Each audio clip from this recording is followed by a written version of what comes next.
right? That, in my opinion, is satanic. When you try and claim that you have the right to eliminate another people, that's what the Nazis did, and that's what's happening today in Russia. And by the way, that's what the Iranian regime was doing to its neighbors, right? To me, that's satanic behavior.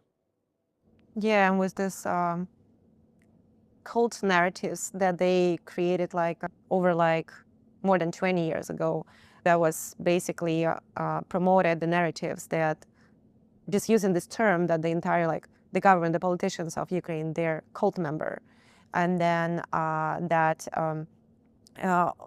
all Ukraine become like a cult and so on and so forth.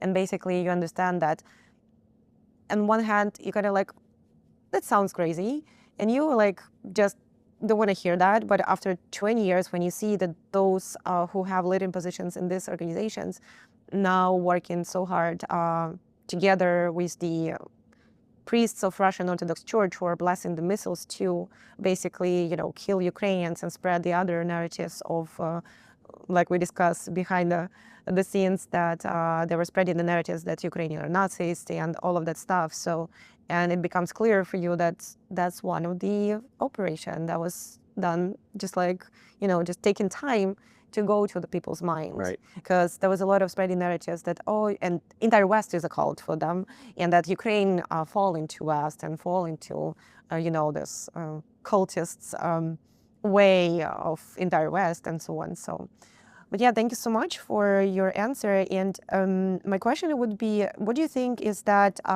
should democratic actually governments reconsider such, anti-cult experts and treating them instead as potential agents of the foreign influence, if we can see their narratives in different countries right now? No.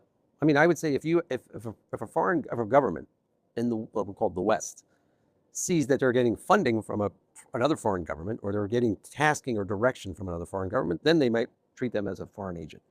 If they just see that they're promoting information that that government doesn't like, I don't necessarily think that they should be treated as a foreign agent, because then we're talking about censorship, which is, in my opinion, not what we want. I personally don't want that. Then you end up like Russia itself today, right? So you have to be very careful here. And